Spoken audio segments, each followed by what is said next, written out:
Hey guys, welcome back to Seller Sessions, Monday 4 p.m. BST. I'm very happy to welcome back Steve Simonson. He's been on his travels. I've been seeing him pop up here, there and everywhere, but now back in Seattle. You can see by the beautiful weather in the background.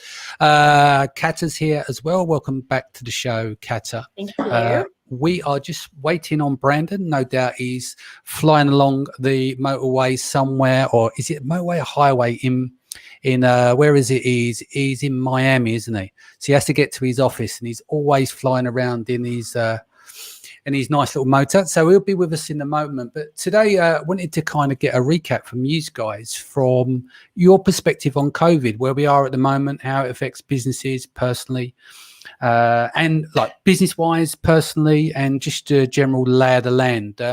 We can do a shared screen as well, Steve. So I don't know if I can bring up the data boards that you shared with me in the past, and we can have a look at those numbers. But I want from your perspective, you run quite a large operation, so you get to see a lot of different things. With Kata, she's a clinical psychologist by trade as well. So it'd be good to understand a little bit more about mental health, how people are getting on. So a little bit of everything here today. Right. But first things first, Steve, do you want to give an introduction? Then you, Kata, and I'll share to the groups. Yeah, well, hey, it's me. It's Steve Simonson. And yeah, I'm just me. I'm an old e-commerce guy. I've been selling online since, well, I've had my first website in 1996, made my first sale in 1998. And I've been on Amazon. I can't remember if it was 99 or 2000 or even 2001 when they called it Z Shops. So I've been around, and you know, Amazon got good kind of in 2009-10 range. That was when the opportunity really started to solidify. And but we're multi-channel. We sell to other places. Over the weekend, I was working aggressively on a pitch we have for Walmart coming up in a couple weeks. So we're trying to get some products into Walmart. So we multi-channel, we're old, and occasionally we sell something. Good. Kata. Well, as you said, clinical psychologist by trade, world traveler, Amazon seller, mommy, stay-at-home, domestic engineer, you call it. I do all trades. We've been in business for about just over 2 years, I think, but they truly feel like 20, to be honest. Well, it's like dogs, isn't it? It's like you count them in Amazon years. Yeah, it's like doggy years. Seriously, it is. It's like the learning curve is super steep, but yeah, it's been rapid growth for us, so we've been busy. Yes. Cool. Right. That buzzing in the background is just Brandon. His computer's frozen. He's just going to do a reboot and he's going to join us. So, Steve, starting with you, if you don't mind, you've been traveling around a bit as well. You covered COVID on the show a few times. You do PPE and some of the problems you dealt with there, and you had adjustments to make within inside of your own operation. Give me a back view, last 3 to 4 months. What you seeing? What's your perception and stuff as well? Well, so I haven't actually, I haven't dived into the statistics as much as I was early on, because they just become overwhelming, frankly. And they're not so instructive as I once intended them to be. So when we first started talking about this, and I was talking about this in January because I saw what was happening in China and was freaking out about it a little bit because I've never seen China react the way it did. And then, you know, you fast forward a few months and we're like, all right, well, if these statistics tell us anything, they tell us curves and ends and lockdowns and this and that. But it turns out none of it matters because everybody just does whatever they want, right? The people who are in favor of lockdown want to lock down forever. And the people who are anti-mask want to never wear anything ever, right? There's hardly any in between, or at least that's the perception I have. So from a business perspective, there are some of my businesses that, again, remain very much under duress because if your customers are forced to close by governments and so forth, and you can't sell to those customers, many of it's B2B customers, obviously, then you got a problem. Or if you're in a business, I don't have these specifically, but I have friends in the travel business or the hotel business or the, you know, whatever, convention business, you're kind of screwed, right? There's nothing, no good news coming in those categories or the cruise business. So, you know, so we have some of our business that are less focused on some of the vulnerable areas, and they're doing okay. And then we've flipped into PPE in part just to resolve that on behalf of ourselves and our customers. And that's been instructive from a perspective of it ain't easy. That's for sure. It is not easy. It's a Wild West atmosphere. But now there's so much PPE that it's pretty easy for people to find the stuff. So I think that opportunity, as expected, will be kind of the hockey stick, and then go away. So it's been a huge change over the last 9 months. Yeah. Welcome to the show, Brandon. Good to see you. While we're on the subject of PPE, because you both have dabbled or worked at scale with it, what's your take on the PPE stuff at the moment? Steve was just saying is that not the ship has sailed, but like the demand has gone down because the availability of it has gone up. What are you seeing on your side? Yeah, I mean, 100%. You can get 3-ply masks at Walmart or Costco for 15 cents, 10 cents a mask at this point. I mean, so the cost coming out of China has come way down. The demand has steadied off because of it's so available. I think Steve nailed it. Depending on the type of stuff that you want as well. Like there's some stuff that we carry that not a lot of people carry, which is like kids KN95 masks, for example. You don't really find those everywhere, so like we carry those. But for the most part, like we're just selling through inventory, and it's not like a long-term thing that we're doing. Yeah. Kata, bring you in as well. Give us and I'll go to you again, Brandon, in a moment. Give us the last 6 months for you. What have you seen? And we can talk this on the business level and obviously from a psychological things, that observations you've had as well. I definitely have observed how the customer's mind have changed for something that a lot of people did not believe in to be a permanent or new normal, as some people call it, into actually realizing that they do have to go online and buy those masks, that the kids do need those protection if they want to take part of any activity. So whether you believe or not in the, how effective they are, you're going to want your child to have the best one, using the odd chance that may happen. Tied in a little bit with like what Brandon was saying. But at the same time, I think the psychological impact that we've all had at level hasn't quite yet reached the peak, because we're still going through it, and we still haven't fully stopped taking care of other people, such as whether it's our kids or elderly or therefore we haven't had time to stop and fully crash of what a big wave this has been. Whether it's for business because of the uncertainty of everything from logistics, freight forwarding, China being stuck in customs, just everything taking longer and costing more, to trying to somehow plan what Q4 is going to be, and assessing if do you go full in or do you not? Do you hear what people are saying that it's going to be huge, or is it actually going to be a flop? And how is that going to all pan out with something we have no control over? We are used to analyze data, right? And we base the business on that and our lives on that. And sadly, with that's taken away from us. So we just literally have to go back to the beginning of entrepreneurship, which is gut feeling. And, I think this is where we're going to go because of this, and I can't fully explain it, but I'm going to go all in, or I'm just going to sit tight. Yeah. But certainly a lot of people are suffering because either they had different plans for the business that they haven't been able to carry out, expansion, new products and stuff, but with the demand going up and the cash getting tied in and the longer processing times, everything has a consequence that we cannot truly control. We don't even know how long it's going to take for Amazon to take in our next inventory, right? Even if we prepare, you have to have so much money to prepare ahead enough to not be screwed out by something that's out of your control. That, I think it's been really tough for everyone, just that constant mind engagement on being on top of everything more than usual. I think we'll get into the Q4. I'd like to go with you three guys leading into Q4 in a little while.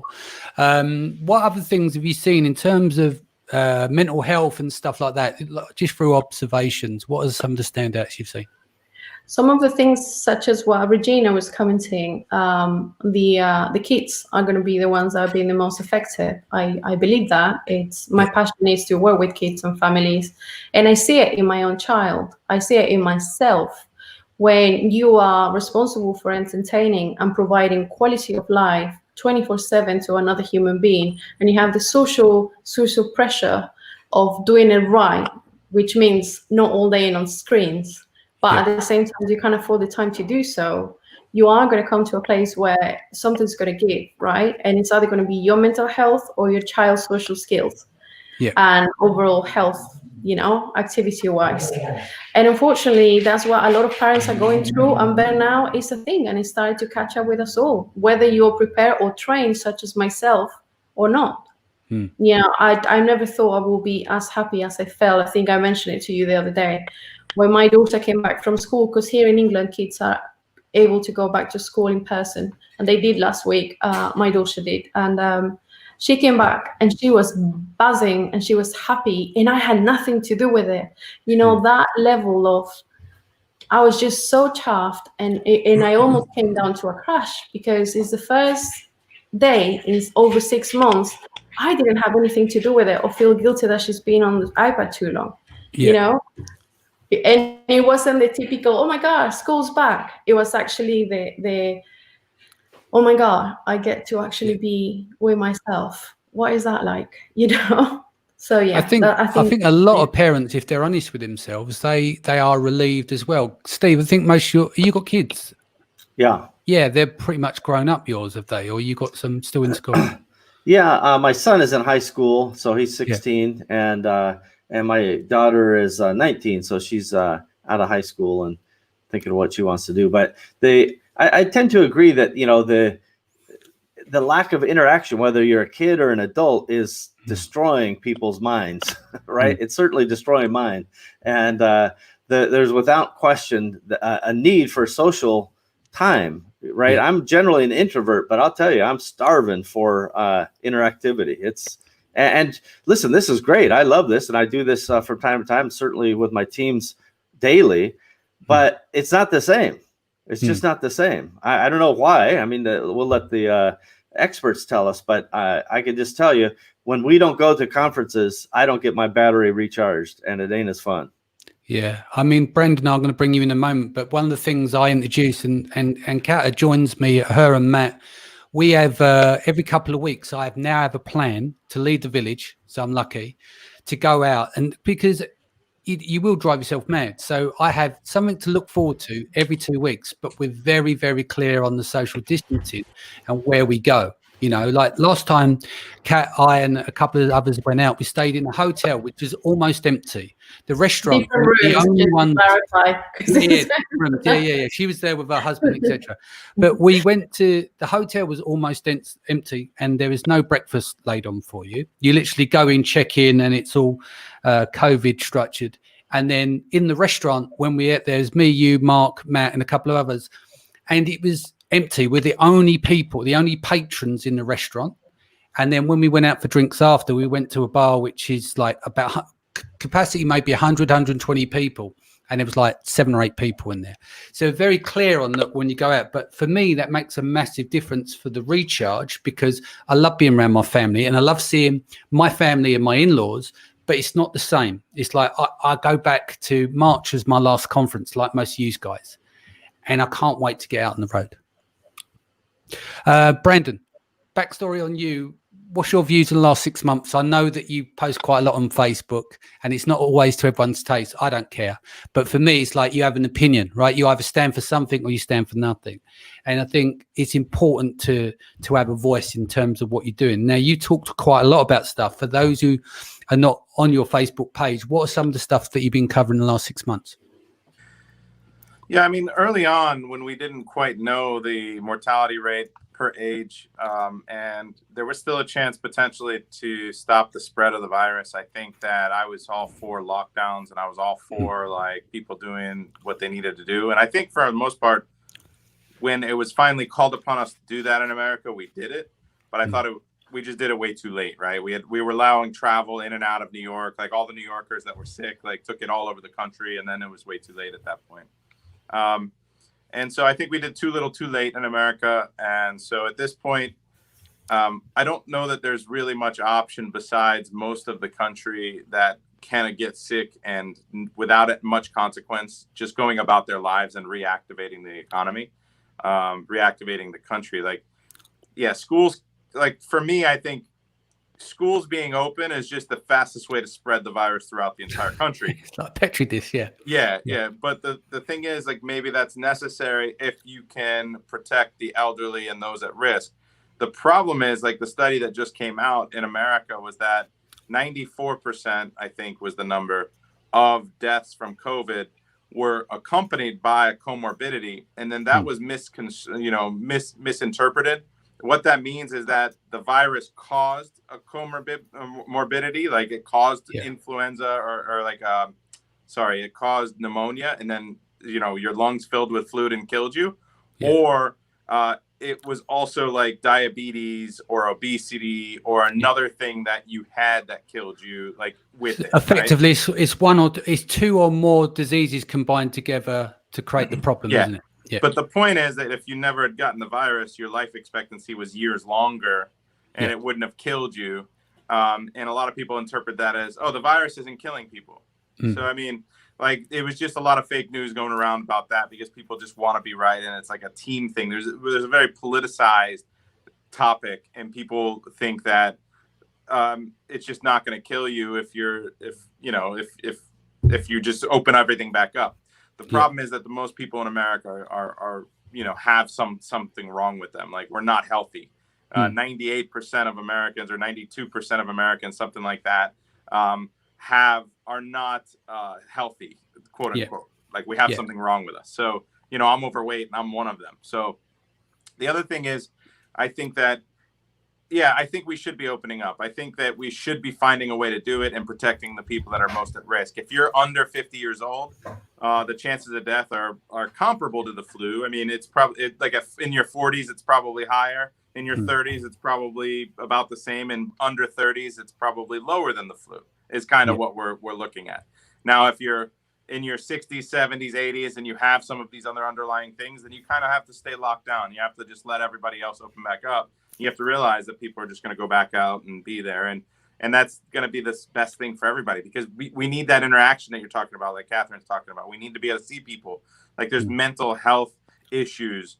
There's the economy that you have to worry about, which I think is a huge issue. And I think it's, at this point, it's a lost cause to try to contain or get rid of the virus. We're just going to have to, it's going to be the new normal for a while. We're going to have to go out and just wear protection and realize that we'll do our best not to give the virus to our family if we go out, and to those that are susceptible. But I mean, that's the thing I've just been talking about. And in the beginning, I was an advocate of be careful, stay home. I saw like images and being in China and having family in China and having teams in China. I was seeing everything coming out of Wuhan, and I was seeing the devastation and the people just dying and laying on the streets. And for the most part, they're a healthier populace than America, right? Like, the obesity rate's not as high.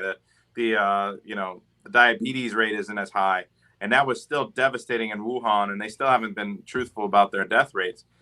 But I think that what we're facing in America is it's too late. We kind of just need to let it spread, and then once a vaccine is available, we can let the people that are most susceptible get that vaccine, and then we can just cross our fingers. It's kind of like, I think this virus is here to stay. We have Russian roulette. Yeah. I mean, the other thing that is, I suppose, getting political is those divided into free will of wanting to wear a mask and not wearing a mask. And I see a video the other day. By me, I didn't play the audio. I see flash through on the feed, and it was a police officer in the UK pulling someone off the train. And the generalization of the story is the guy didn't have a mask, and he didn't want to wear one, from my understanding. May be wrong, but that's the message I got from it. And for me, it's like, okay, so you want free will, you don't want to wear a mask. I get that, but is it fair for you to get on public transport whilst other people want to protect themselves, and because of your free will, that you want to walk around without a mask on? I mean, where would you guys go with it? I know both of you have sold masks in the past, but what's your take on it? 100%. I mean, I think that if you're not wearing a mask and you're touting personal freedom, look, there's only downside to not wearing a mask. There's infinite upside to wearing a mask. Like if the virus can spread and kill people, like people might have this conspiracy theory that it's not real or can't hurt them because they're young or whatever bullshit they're touting. Like it's fine. But if they're wrong, then you need to, everyone needs to wear a mask. But if they're right and the virus is bullshit somehow, even though we've lost almost 200,000 Americans now, if somehow they're right, they just have the simple inconvenience of wearing a piece of cloth on their face. And like the no maskers are the most infuriating to me. I think that they're just selfish pricks, honestly. I mean, that's just my honest opinion. I think there's infinite gain from wearing it, and there's very little inconvenience from wearing it. So my point is, look, free will, freedom of speech, go for it. But I think when you're in a position where you want to use public transport to get from A to B, but you don't want to wear a mask and everyone else is following that, I think that becomes the threat on everyone else. You're not just it's not impeding on your life, it's impeding on others who don't get a choice in the matter of your free will. And I think there's got to be a balance there. If you don't want to wear a mask, go for it, but just don't go anywhere. Don't go into places where people, that's my take. What's your take on it, Steve? Yeah, I would say there's a lot there, frankly, and I don't actually think it benefits any of us to make proclamations that we don't know about. Like I don't know, I just don't know. But when I go to the store, I wear a mask, not because I like wearing masks. I hate them. And by the way, I've sold millions of masks, so this is not like I have some skin in the game. I look at it and I say I don't like to wear a mask. The first day I sold a mask, I'm like, I hate wearing masks. This is stupid. I never went to China and wore a mask, but I'll wear a mask because if it does its job and reduces the spread, then that's a responsible social thing to do. The people who carry on too far with, well, you're being brainwashed or any of that, it's like, but who cares? I'm in Costco 20 minutes, I wear the mask and then I'm done. So I think that everybody's too binary on this. It's not on off. It's like just exist. And my perception is that this will all sort itself out. I think there's a million ways to slice and dice the data that people will find their own little particular thing. And I'm not talking about Brandon's interpretation specifically. I'm just saying, no matter which side of this equation you're on, you can go find somebody who will slice and dice something and show you, well, only people who are left-handed and 98 years old, they're the ones who died. And so everybody else, if you're not left-handed, you're fine. All of this stuff, I just find to be total and utter nonsense at this point. It doesn't matter. We are where we are. And I personally think that as long as the hospitals aren't overwhelmed, then we're going to have to get going. Not just for the economics, which Brandon wisely points out. There is no, everybody's like, oh, is money more important than life? Like money is life. You are not going to exist without money. The entire world goes around because people feel purpose. They wake up in the morning, they have purpose. Then they get something done. They feel accomplishments. They have some kind of social exchange, some kind of business exchange. That there's far more to it than just the perception that somehow money's bad. It really does create a world, and financially, I will just tell you, we haven't seen the worst of it yet. No, that was going to be my next point. Is that we've kind of covered what's been going on the last few months. We touched on mental health, and I think it's going to be a catastrophe out there, economy-wise, for a certain group of people, especially those who work on sites and stuff like that, work with their hands, have not been able to adapt to the way that people can work. There's so many people can work from home, but all these construction sites, people like that, these tradesmen, they're going to still really suffer because the economy's got to get going. And with everyone being furloughed and then the return back, new buildings are not necessarily going to be built and stuff like that. So there's going to be a real slowdown in certain quarters. And I think people are not prepared to what's coming, and I think it's the non-entrepreneurs who all struggle the most with it because they're not used to these kind of things. They're not used to solving these problems. But I mean, maybe there is an upside there. Maybe people become more resilient in that. I don't know. Kat? Yeah, 100%. In order to become resilient, you need to be presented with challenges, right? You don't really have the opportunity to develop and pivot if you don't struggle at one point or another. But I was just for me, it's just so simple to think. I wanted to link back at what Brandon and Steve were saying. You know, when our kids lose their teeth, we tell them that the tooth fairy will come and pick them up. We know that's a lie. We don't believe in it, but we do it because it makes them feel right. That's how I feel about masks. You don't do it for yourself. If you are a nice, decent human being, you're not going to make an elderly that happened to be outside following the guidelines feel a little bit scared because someone happened to walk by without showing any care whatsoever for what's going to make her or him feel reassured that their percentages of catching whatever it is are lower, right? We don't do it for ourselves. And we apply, we kind of while our kids, when we're late, when we do so many things just to make other people feel better. Why can we not look at that just for a nice human being point? We're not doing it for us, we're doing it for other people. Who cares? Does it work? Does it not? Does it matter? You know, and I think that's what, like, when you say this dichotomy of does it work or doesn't work, it's not the point. The point is we're complying because not because of us, because no, we're not going to catch something. It's because as human beings, the very least we can do is to contribute to an already very agitated, environment for the people to feel better. And that's the tiny little bit that we actually can't do, that we can't control right now. So I just wanted to just kind of reflect on that, because a lot of people seem to forget that it's not because of us and it's not related to the virus. It's actually related to how the people feel that we do it. Yeah. You know, whether the true in 5 years says we were all wrong and it actually didn't protect us all. It doesn't matter. Indeed. Q4, should we start talking about that? I mean, Brandon, the three of you are probably heavily gearing up right now. What's the lay of the landscape for you, Steve, at the moment? Are you a bit concerned with it? Because obviously you have a lot of containers generally on the water. Q4 is a big time. With the restrictions at Amazon, it's a bit dicey. What's your take on that at the moment?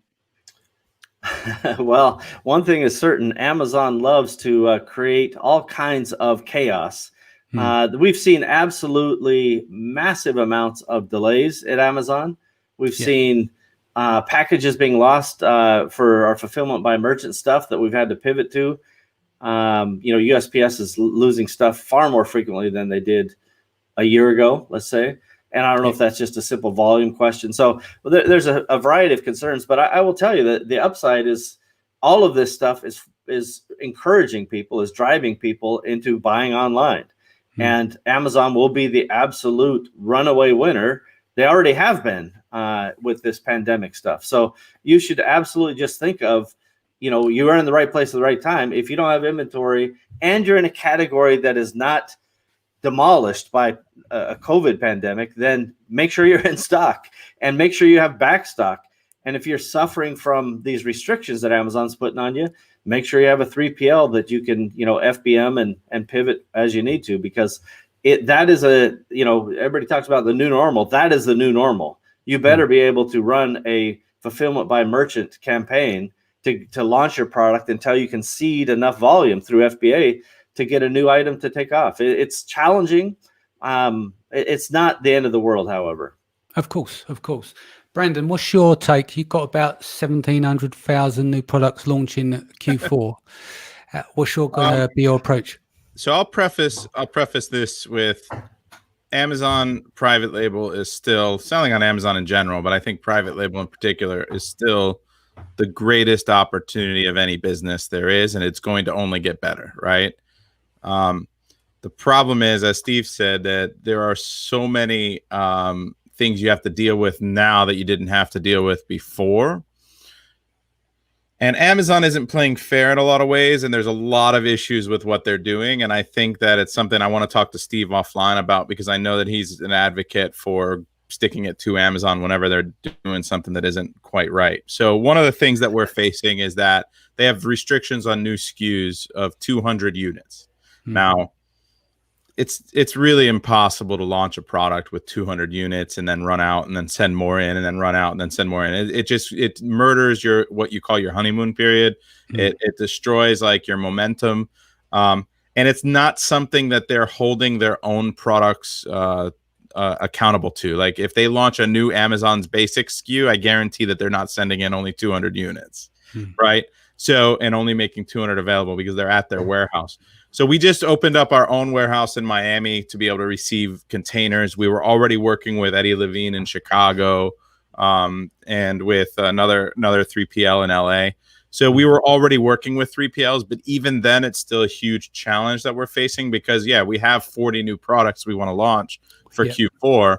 And normally we would be sending in maybe 2,000 or 3,000 units to Amazon with 2,000 or 3,000 or 4,000 to one of the 3PLs. Now we have to send 200 in and then send 5,800 to a 3PL or to a warehouse.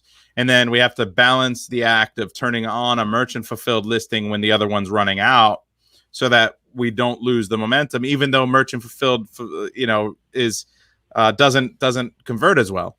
What's going to happen in the repercussion to a lot of people is that they're going to constantly be out of stock. They're going to sell far less units, and Amazon is going to have an issue keeping products that are in demand in stock across the board. I don't know if every major brand is going to face this with every new SKU, and I don't know the fairness of how they're rolling out these new SKU restrictions. But in addition to that, they have this excuse my language, but bullshit IPI score.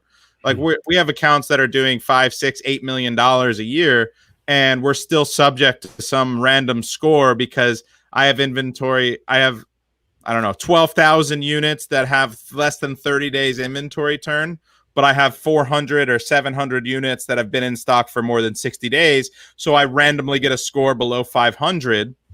And I've got new inventory that just arrived that I haven't launched yet, which is considered dead inventory because it hasn't been launched yet. And they're counting that against me. So now I have this square footage restriction that is absolutely insane and is going to cost me probably we calculated about $200,000 in extra fees this year if we were to send inventory in on a normal basis, like the way we normally do. So, you have all these things that you're facing, and Amazon doesn't realize that this is just going to hurt them and it's going to hurt us. So now that I'm sending the stuff to my own warehouse, I'm opening up Walmart and I'm going to go all in because I can use Pixelfy and I can use Rebate Key to rank on Walmart with no problem. And I'm just going to go all in on a wider strategy, and I'm going to raise hell with Amazon. I mean, I've been writing letters and to different people. This is why I want to talk to Steve, because he's a huge advocate for stuff like this. And maybe there's some noise we can make to get them to randomly raise this before it's too late, because we're already out of time. Our stuff's getting on the water this week, next week, and the following week for Q4. Cool. Kat, where are you with stuff at the moment? You've put a big order in, haven't you? Yeah, same place. We're also going to have the 200 inventory, but luckily we've seen across the board, at least I've seen within the group that I lead, most people who have launched recently do see a big increase quite soon, 2 weeks after launch, if their sell-through velocity is fairly decent. So from 200 units, the next one order, I think, is whatever between 700 to 1,100. So I think it will improve, and it's just going to be the first few sorts of rounds, and I'm preparing for that through the same methods. 3PL, freight forward, storage, which is a little bit cheaper than 3PL. And but yeah, those merchant fulfill, we have them ready since April, and we knew that you're either now going to struggle to find one that's going to take you if you are a small business, because they are now prioritizing obviously the big clients, because we all need it, whether you sell $1,000 a month or 100,000, and even that's been slower. And not just that, but the fact that, as Steve said, when you do FEM, even if you have the ability to ship out priority, Amazon shows 5 or 10 days delivery, which is really frustrating because you can't even override that. So the customer thinks they're going to get in a week time, where they actually could even be faster than Amazon Prime. And we have no control over that. We can't actually say, hey, by the way, this is going to be faster than Amazon's telling you. So yeah, the conversion rate, it's going to go down. So I suppose at one point or another, if things don't change, we're going to have to make a call on, are we going to go for profit or, unit quantity? Yeah, there's something I want to add to that too. There's that I didn't bring up, and it's like your new inventory levels being based on your previous velocity is like what you were kind of mentioning there. So like you can start to sell through and then it goes up. The problem is, like, I have 3 toy brands, for example. My velocity is going to go up 7 to 15 times for Q4. So my inventory levels that they're allowing me to send are not nearly enough, right? Yeah. So like right now I might be selling 20 a day of a toy, but come holiday season, I'm going to sell 250 a day. So if they're only allowing me to send 1,500 units in, that's 6 days, right? It's nothing. It's going to be something that I can't keep up with the demand and keep sending in, because you can't even create the shipments, and then they're punishing you for creating the shipments. There's just so much facing sellers right now, especially if you do high volume, high velocity, that I think that they need to get their act. They need to hear from the sellers and understand that what they're doing is just crippling us and going to cost everybody money, including them. Well, Steve being in Seattle, maybe you can pop in and have a chat with Jeff. No, on a serious note, but we've seen with Amazon before, they get these announcements, everyone's up in arms, and then they do adjust, don't they? And I think you'll get into those final few weeks where everyone's still panicking and something changes. They'll open up. It'll be from 200 units to 400 to 600. I'm not saying it's enough, but I think as they start to see a steady flow comes in, they then make adjustments there. What's your take, Steve?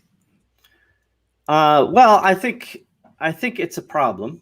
I think this is not ideal, but I want to let me put on the Amazon hat for a minute. Of course. All of the sellers who are terrible at managing inventory, you're the problem. Okay. It's the ones that don't understand how to move stuff through and just kind of think of Amazon as their single solution. Amazon doesn't want that, and it doesn't need that, and it certainly doesn't like that. And you can tell because all the behaviors they're trying to modify, right? We are all being, we're like lab rats being pushed down a certain path. If we don't get good at inventory and inventory management, we are going to suffer the wrath of Amazon. And I do think Amazon is hedging on some level, being concerned about kind of a big second wave in the wintertime here in America. And so they're hedging some of their capacity. Now they have a ton of new capacity coming online. They've hired a bunch of new people, but I think there's some of their perception that goes, well, what if a giant second wave and we've got to, a lockdown, or, we have to focus on essentials again, and we've got Q4 that could really devastate their financials compared to past Q4. So there's a fair amount of Amazon saying, how do we get rid of the dead wood, right? That's a fair thing on Amazon. What's not fair is Amazon doesn't have to play by any of these rules themselves, as Brandon alluded to earlier, right? Amazon Basics, don't worry, everybody. They'll be fine. I know you're all concerned about their capacity, but they'll be okay. So the point is, what do we do with what we got, right? That's it. And I like to hold Amazon accountable for the stupid stuff they do, and I praise them for the good stuff they do. But none of it matters. My conjecture, my public criticism of Amazon doesn't matter. It only matters what we decide to do with what we got. And FBM volume doesn't increase your FBA volume, which is the most ironic disconnect on the planet. We have a product that was, selling 200-300 units a day FBM, and we get 200 unit allocation, and we send it in, that sells in less than a day, and now it goes to 700, but it doesn't go instantly, right? It takes some period of time. It takes weeks and weeks, and then it takes them weeks to check in stuff, right? So all of this is a compounding problem. And I'll tell you, if you're an entrepreneur and you thought you were in the business of passive income and sitting back and counting your money, you got duped, right? This is a hard business. We are here to work. And the only reason we get paid is because we solve problems other people can't solve. That's why we get paid.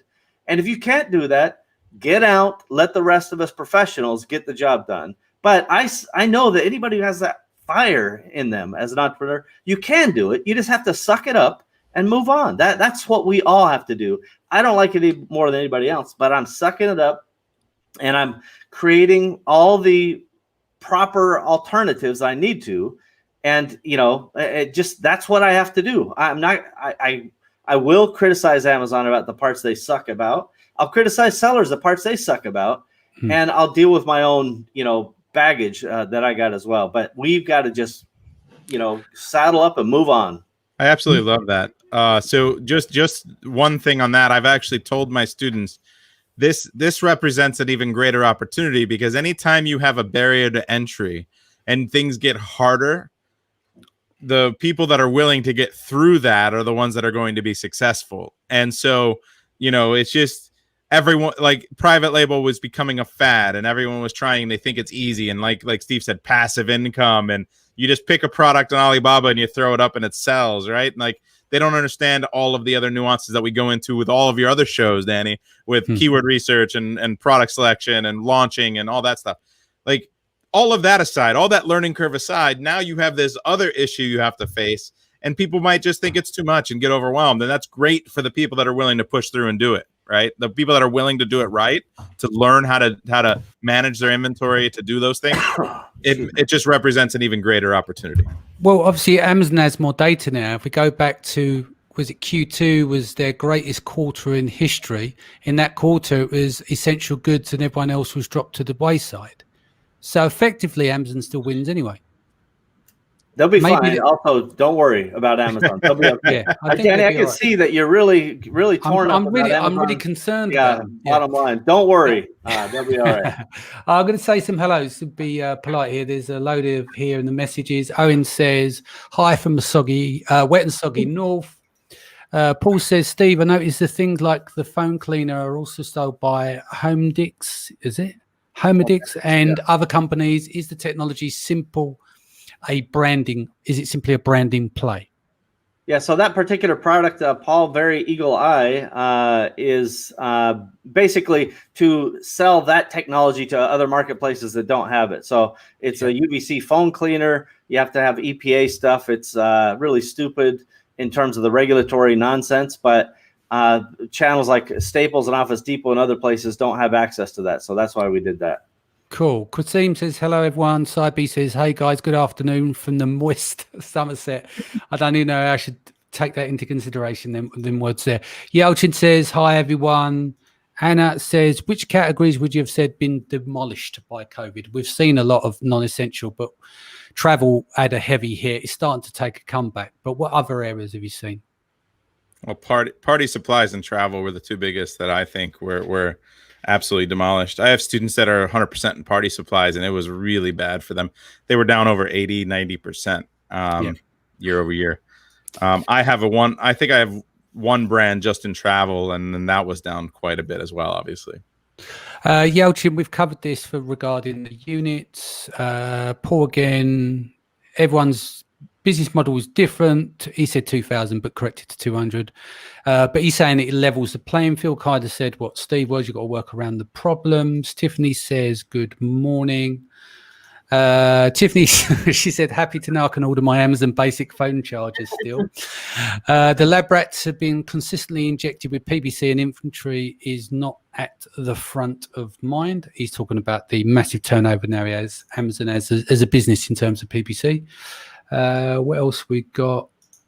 Ken, I'm not worried about Amazon. I'm worried for the little guy trying to work with Amazon. Lawrence says, wonderful show, re-energizing me today. And Ken says, by the way, that's a joke, Steve.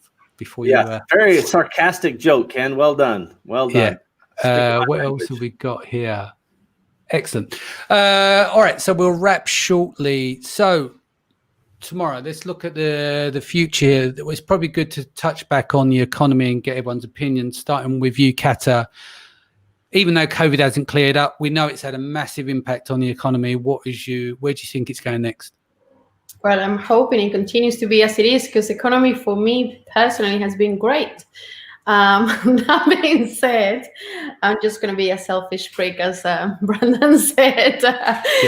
And no, I think it's going to continue to grow. People are still very reticent to actually go. I don't know how it's in the US anymore, because I got out of there as soon as I knew how things were getting, and I'm now safe in England and I can go to the shop. Some people seem to be doing as well, but I sell in the US, and I am hoping that the 30%, 35% that I've seen an increment in my niche actually continues and sticks to my forecast for Q4, and I managed to get everything processed through. But I do believe that, yes, this is going to be big. I got an email from Amazon from back in the day when I used to be a crafter, and I enrolled for the handmade program to tell me that Amazon Prime Day was going to be taking place on October the 7th, so I can go in and create my handmade coupons.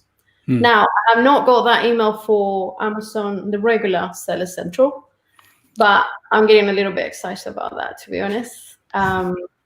And yeah, just trying to, if you're smart, as you say, if you pivot and you manage to go through all of this huddle and be prepared more than anything, be prepared so long. The worst case scenario is that you sell through a break even. You're going to be fine. You just have to ride the wave and, just go with it. But make wise decisions and know your cost up front. And I think you're going to be fine even if you're out of stock, because you won't be the only one. Indeed. Brandon, your take, future of the economy over the next couple of years? Boom or bust? We lost you now, mate. You lost your voice. Sorry about that. Yeah. So, look, I think that e-commerce is only going to continue to grow pretty much no matter what happens. Like, it would have to be a really, really bad downturn for e-commerce to even go down. I think that a downturn in the economy just accelerates the growth of e-commerce. I think that what we saw overall, retail was down a significant amount, and then retail e-commerce was up during the lockdown. I think that trend continues. I don't know that it was something that we knew was happening and going to happen. If you look at what the economy in China and how it operates, it's mostly e-commerce. And then you look at what America was doing, and still with the big box stores, we were kind of like dinosaurs here. And it was just a trend that was going to, every year we were counting the number of businesses that were going out of business, and then the growth of e-commerce, and it was slowly happening. And this kind of just accelerated that. I don't doubt that there's going to be a downturn. I think that the stock market, for example, is just a house of cards being propped up by the Fed at this point. I don't know that, and I think it's driven a lot by stocks that are going to suffer. You're going to start seeing hotel chains go out of business. You're going to start seeing the travel industry really suffer and start to file, and then retail stores file, and movie theaters and entertainment and all these places that people still aren't very comfortable going back to, and are seeing a big downturn, restaurant chains, things like that. And I think that that's just going to cause like a tumbling effect, and it's going to finally happen. Stock market, real estate, I see that going down in the next year. If you have cash on the sidelines, you can really get wealthy during times like that, and you just got to be prepared. But moving into e-commerce now, while you have a little bit of money and some stability before that happens, is probably the best thing for you. Double down on e-commerce for sure. I'm not really worried about the long-term plans of my business. I'm well diversified in e-commerce with many brands, and I think that that's just the way that I diversify. I think that e-commerce is the future. It's always going to be strong. Maybe stronger than other times based on the economy, but I don't think it's going to go anywhere. Cool. Steve, what's your take? Well, I hate to disagree with everybody, but e-commerce will end next Tuesday at noon. So sorry, I hate to be the bearer of bad news. Well, first of all, I could say this. I've been doing e-commerce for over 20 years.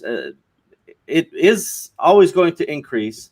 There will be no question that e-commerce will maintain its position of growth.